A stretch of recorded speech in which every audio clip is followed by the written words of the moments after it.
I can imagine that Doug's comments about Adam Jones going to cause a stir. Can you just imagine that? 410-481-1370. Joining me is Mike Gibbons from the Babe Ruth Museum. What's going on, Mike? Hello, Rob. I was at the game last night, and that was kind of flat.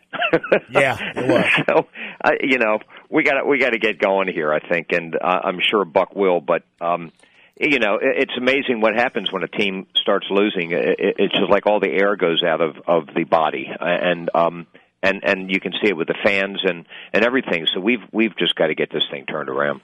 I agree, and I've been saying it for a couple of days now. One big inning, I think, turns it around. You know how baseball is. Yep. That's the way she goes. One big inning can do it all. Now, we brought you on today. You are a historian in every sense of the word. I mean, your life's work suggests that. Therefore, I don't think there are too many people that can talk about the life of William Donald Schaefer the way that you can.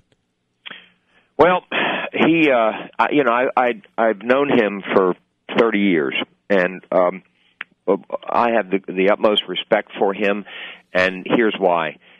William Donald Schaefer, more than any other elected official in my tenure down here at the museums, got it. And he cared not only, well, let me put it this way, he cared about every component of the jurisdiction that he was in charge of. So when he was mayor of the city of Baltimore, I mean, you hear all the stories about he would drive down the alleys and tell the guys to clean up the trash and stuff like that. But, from a personal experience, back in 1981-82, he got ultimately involved in the Babe Ruth birthplace, which was, right. We were trying to do a renovation. That's how I got involved back then.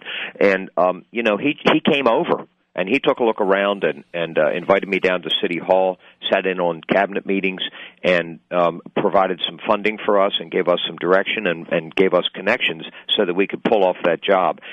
When we wanted to expand to become sports, to build sports legends, I went, and he was governor, so I go down to Annapolis and I said, Governor, we want to do this project, and he said, Gibbons, you got to promise me that you won't build a bunch of cases with dusty old uniforms in them. And if you promise me that, we're going to take care of you and get this job done. So we made the promise, and Sports Legends happened.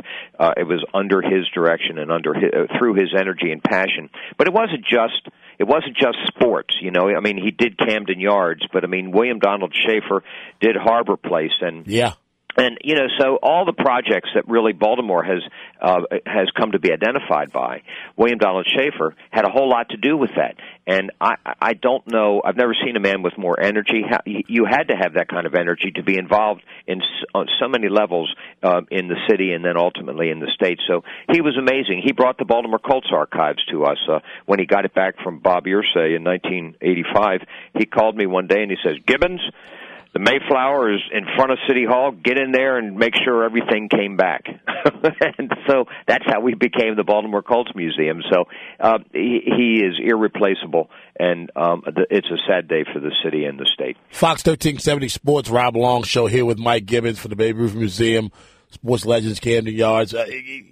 I was telling the story today. When I found out last night, I was at Oriole Park at Camden Yards. How fitting. And you're right about that. You said he did a lot of things other than sports. Naturally, we come from the sports standpoint of it. But is there Camden Yards if there's no Inner Harbor? Does Camden Yards is it even relevant to be downtown if there's no Inner Harbor to provide everything else that makes Camden Yards what it was when it was great?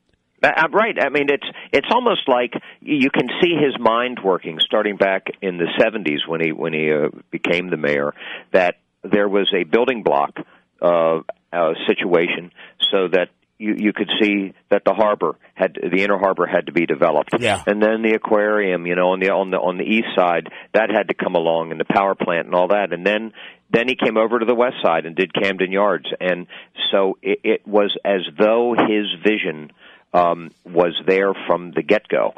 It probably wasn't, but it sure seems that way. He was a true visionary, and just had this incredible passion and work ethic that pushed all of us to make Baltimore a better place to live. And so look at Oriole Park.